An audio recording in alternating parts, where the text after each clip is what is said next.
The suburbs were my carefully constructed sanctuary until my neighbor weaponized the system against my children. She had no idea she just declared war on the woman who pulled the county's strings. The suburbs have a sound, you know? It's a gentle symphony of lawnmowers on a Saturday morning, the distant jingle of an ice cream truck, and the shrieks of children's laughter echoing down tree-lined streets. For 6 years, that was the soundtrack to my life. The life I had carefully built for my twins, Leo and Mia. To everyone in our tidy little cul-de-sac, I was just another single mom, working from home at some vague consulting job, juggling school runs and scraped knees. My life was beige, predictable, and safe. That's exactly how I wanted it. The architect of my suburban nightmare lived next door, at number 13. Her name was Carol. Carol was a woman whose lawn was so perfectly manicured it looked like AstroTurf, and whose windows were so clean they seemed to be missing glass. She was the self-appointed guardian of neighborhood decency, the sentinel at the watchtower of her pristine bay window. Her husband, a timid man named Gary, seemed to exist only to nod in agreement and trim their prize-winning rose bushes. Carol's problem with my family started small. A passive-aggressive note taped to my door about Leo's tricycle being left on the sidewalk for an hour. A sharp comment over the fence about the volume of Mia's singing. I tolerated it, offered polite smiles, and reminded my 7-year-olds to be considerate. I was playing the part of the agreeable, slightly overwhelmed single mom. I had no interest in neighborhood drama. My real job, the one no one here knew about, provided more than enough of that. The day it all shattered started with a gift from nature, a torrential downpour that turned our backyard into a glorious mud pit. For Leo, my little engineer of chaos, and Mia, my budding earth artist, it was a siren's call. They begged, they pleaded. And finally, I caved. Dressed in old clothes they'd long since outgrown, they launched themselves into the muck with a level of pure, unadulterated joy that could have powered a small city. They were making mud pies, creating swamp monsters, and covering each other from head to toe in thick, brown sludge. Their laughter was explosive, a sound of pure childhood. I was watching from the kitchen window, a mug of tea in my hands, and a genuine smile on my face, when I saw it. The twitch of the pristine white blinds at number 13. Carol was watching. Her silhouette was rigid, a posture of pure, concentrated disapproval. I should have called the kids in then. I should have hosed them off and put an end to the harmless fun. But a stubborn part of me, the part that was tired of living under her constant scrutiny, refused. They were children, on their own property, being children. About 20 minutes later, my phone buzzed. It was a text from another neighbor, a friendly woman named Sarah from across the street. __quote _0___. My smile faded. I sighed, took a sip of my cooling tea, and texted back. __quote _1__. But a cold knot was already forming in my stomach. Carol wasn't just a busybody.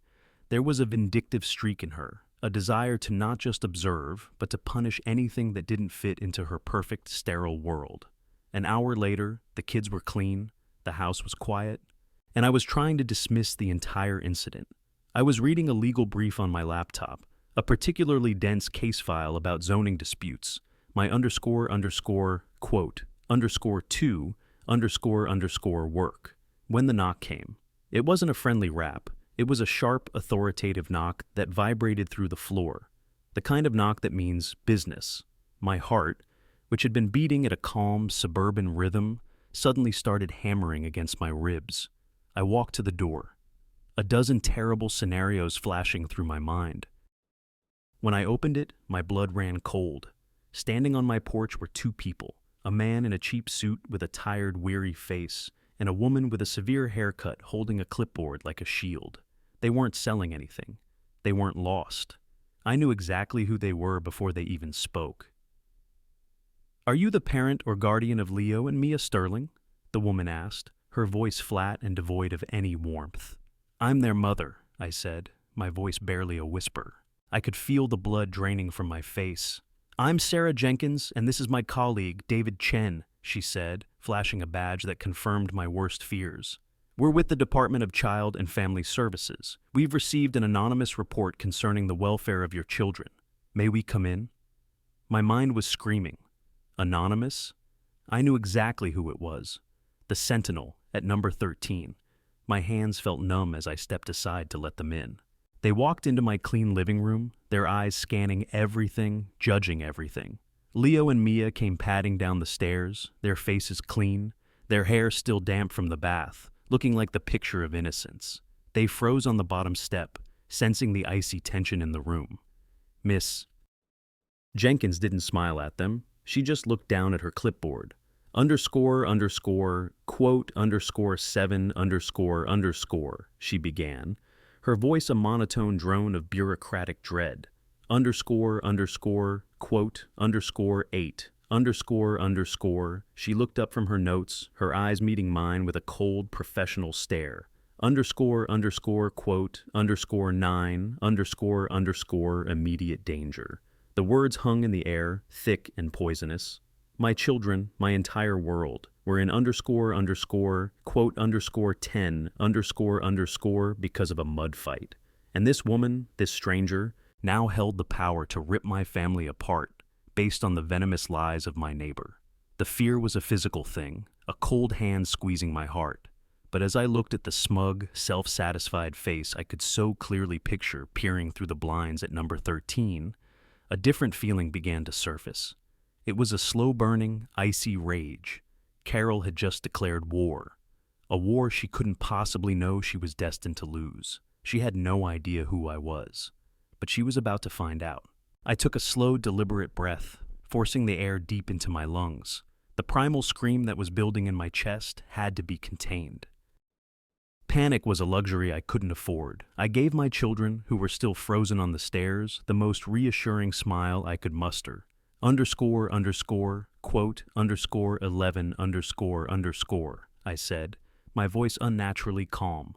Quote, _12, They looked from my face to the grim-faced strangers, and back again. Leo, always the protector, took Mia's hand.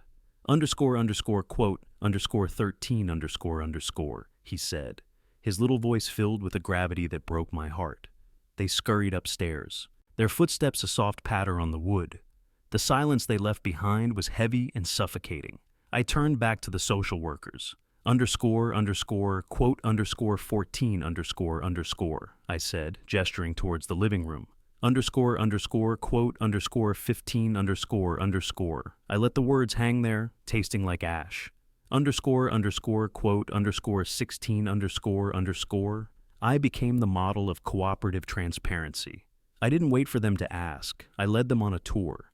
I opened the pantry, revealing neat shelves stocked with healthy food. I swung open the refrigerator door to show fresh fruit, vegetables, and milk.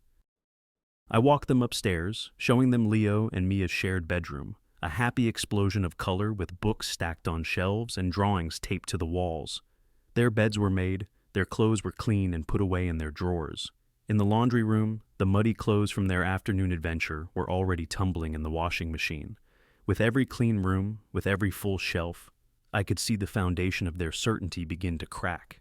David Chen, the man, started to look uncomfortable, his eyes darting around as if searching for an exit. Sarah Jenkins, however, remained impassive.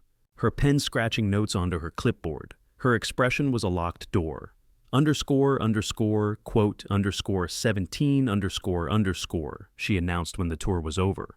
Quote, _18, my carefully constructed calm faltered. Quote, _19, quote, _20, I wanted to refuse.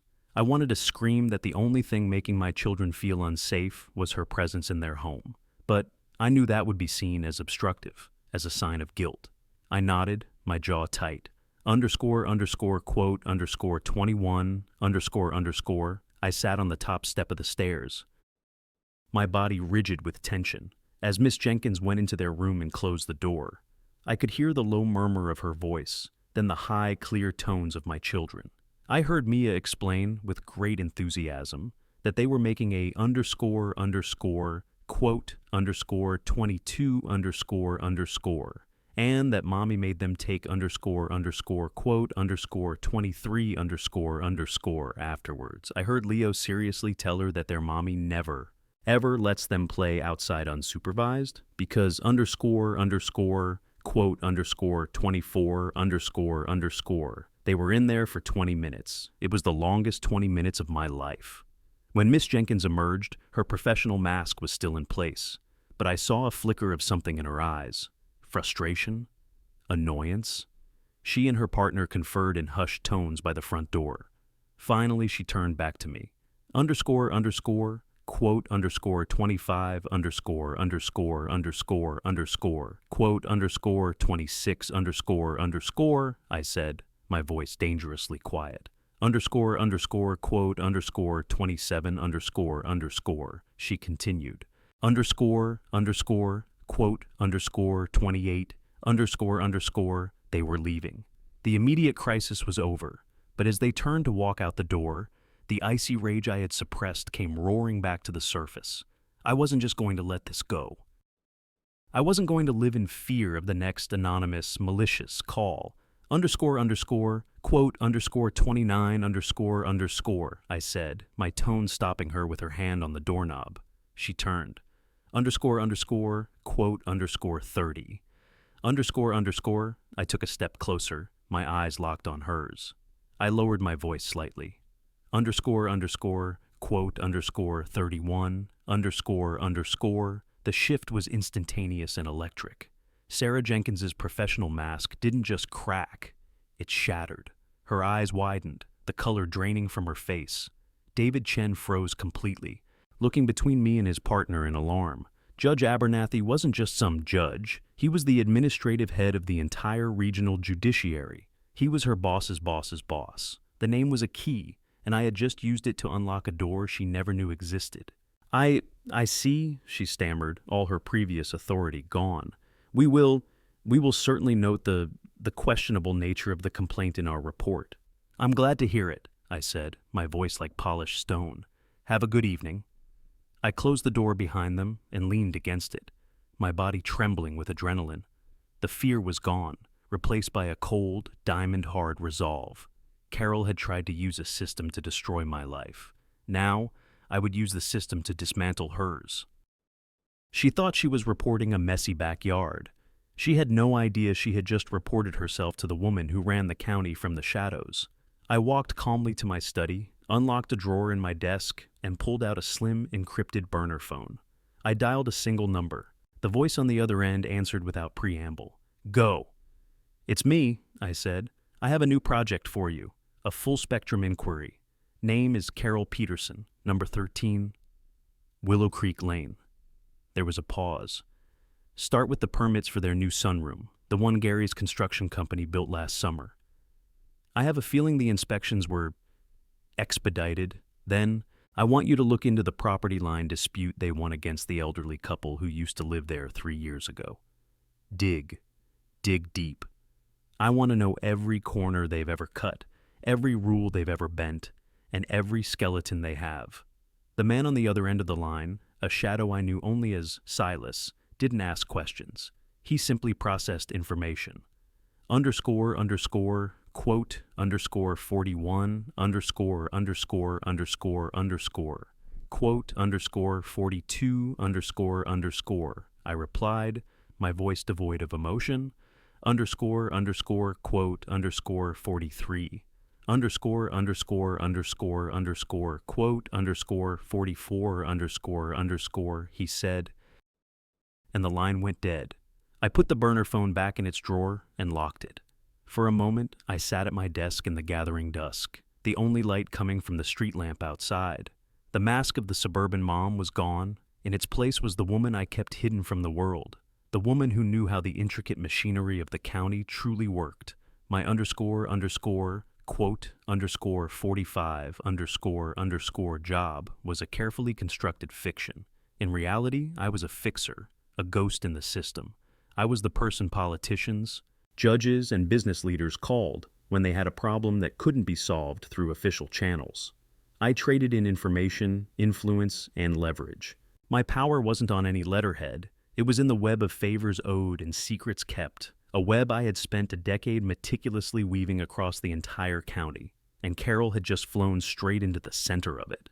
The next morning, as I made pancakes for the twins, a notification pinged on my encrypted laptop. A single file labeled ___quote _46 ___. I poured juice for Leo and Mia, sent them into the backyard to play on the swing set, and then sat down at the kitchen table with my coffee. The wave was coming. Silas was nothing if not thorough. The sunroom, as I suspected, was a nest of violations. The permits had been pushed through by a low-level clerk who had since been fired for __quote _47 reasons, but whose cousin, it turned out, worked for Gary Peterson's construction company. The electrical work hadn't been signed off by a master electrician, and the foundation depth was a good 6 inches shy of county code. It was a ticking time bomb of code violations, any one of which could result in massive fines and a demolition order, but that was just the appetizer. The property line dispute was the main course. The elderly couple, the Millers, had been forced to sell their home and move into a cramped apartment after a protracted and ruinously expensive legal battle with the Petersons over a 10-foot strip of land. Carol had claimed the Millers' ancient oak tree was encroaching on her property. The case hinged on a single land survey document, one that Silas had now uncovered from deep within the county archives. He'd also uncovered the original survey from 30 years prior. They didn't match. The newer document, the one Carol's lawyers had used to win the case, had a forged signature from a surveyor who, upon further investigation, had been dead for 5 years when he supposedly signed it. Carol hadn't just bent the rules. She had committed fraud, felony-level fraud. She had used a forged document to bully an elderly couple out of their home and steal their land. The righteous guardian of neighborhood decency was nothing more than a common thief. A slow smile spread across my face. This was better than I could have hoped for. It was leverage. It was power. And it was poetic justice. I spent the next hour making a few quiet phone calls, pulling on threads I hadn't touched in years. I called the head of the county planning and development department, a man who owed me for making his son's DUI charge disappear. I called the chief clerk at the courthouse, a woman whose sister I'd helped to get into a top-tier nursing program. I didn't make demands, I just asked questions. I planted seeds. __quote _48, __quote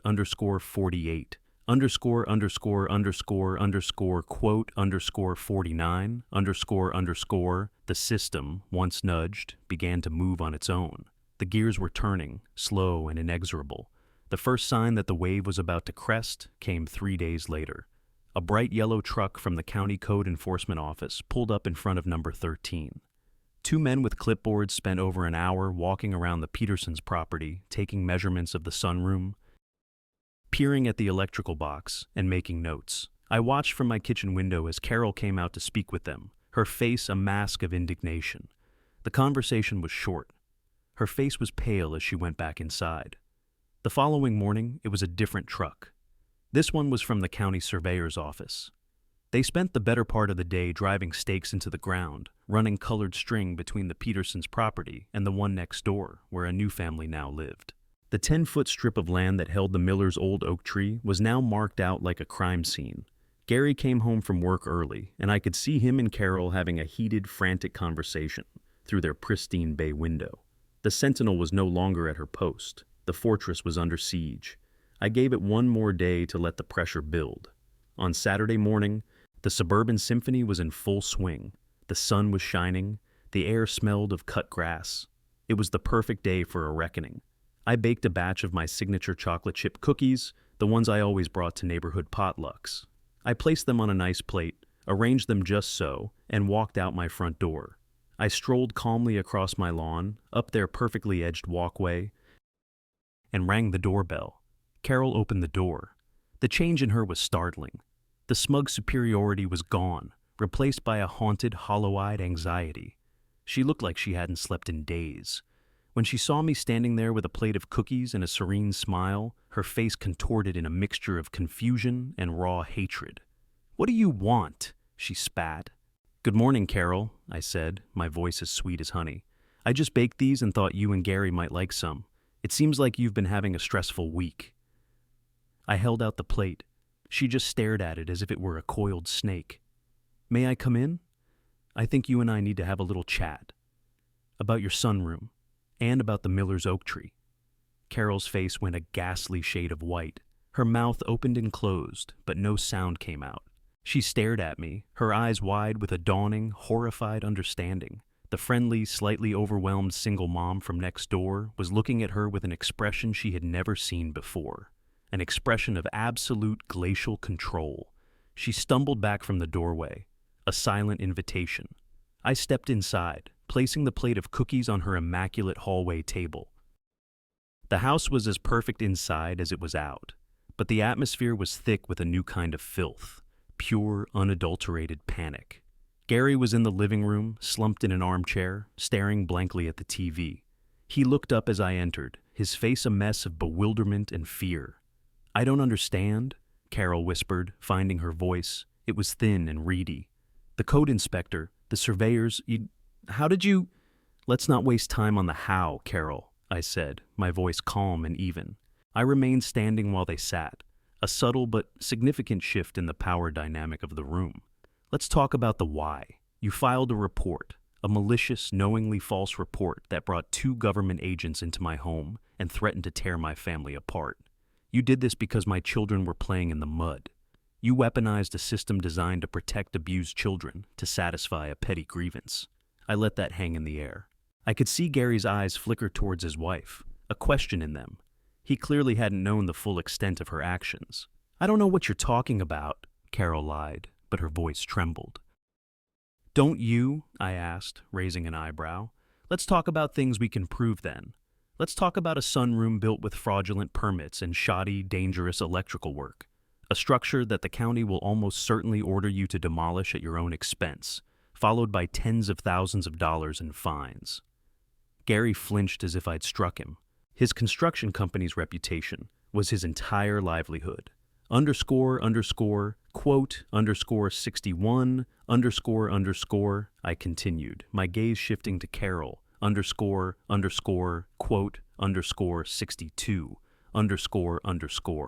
The last of Carol's defiance crumbled. A sob escaped her lips, and she sank onto the sofa, her head in her hands. Gary looked utterly broken. "What do you want?" he asked, his voice hoarse. "Money?" I almost laughed. "Money? Gary, you couldn't afford me if you sold this house and everything in it. No, I don't want your money. I want something much more valuable. I want your compliance." I laid out my terms, my voice crisp and businesslike. "First, you will contact the Millers. You will confess to the survey fraud. Your lawyer will draft an agreement restoring their rightful property line, and you will pay them a settlement. A very, very generous settlement for their pain and suffering. I have a number in mind. It's non-negotiable. Second, you will hire a licensed independent contractor, not your own company, to bring your sunroom completely up to code, no matter the cost. I expect to see the finalized, legitimate inspection certificates within 90 days. They both stared at me, stunned by the specificity of my demands. "And third," I said, my voice dropping, becoming intensely personal as I looked directly at Carol, "you will leave my family alone. You will never again look out your window and judge my children. You will never speak my name or theirs to another soul, unless it is to say something pleasant. You will see my children's tricycle on the sidewalk, and you will look the other way. You will hear them laughing. And you will close your window if it bothers you. You are going to learn to live and let live. Your career as the sentinel of Willow Creek Lane is over. Effective immediately." I stood up. "This is a one-time offer, Carol. If I hear so much as a whisper of another complaint, if you so much as glare at my children, I won't just make a few phone calls. I will personally hand-deliver the evidence of your crimes to the district attorney, a man who still owes me for a rather delicate family matter I handled for him last spring. The gears I've put in motion will grind you and everything you've built into dust. Do we have an understanding?" Carol, weeping, could only nod. Gary, looking a decade older than he had 10 minutes ago, managed a choked, "Yes, we understand." "Good." I walked back to the hallway, picked up the now empty plate, they hadn't touched the cookies, of course, and let myself out. As I stepped back into the bright Saturday morning sunshine, the suburban symphony sounded different. It was the same sound of lawnmowers and children's laughter, but it no longer felt like a fragile facade I had to protect. It felt real. It felt earned. I never had another problem with Carol. The for sale sign went up in front of number 13 about 6 months later. They sold the house at a loss, no doubt to cover the Millers' settlement and the sunroom repairs. A nice young family with 3 loud, happy kids moved in. Sometimes, when I'm sitting on my porch watching Leo and Mia play, I think about that day. I think about how close I came to losing everything because of one person's petty cruelty. My power, the secret infrastructure of my life, was never meant for this.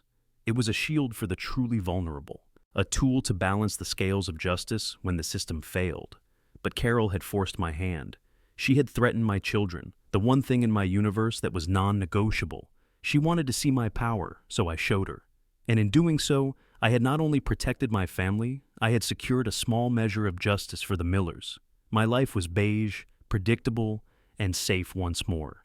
But now, it wasn't just by design. It was by decree.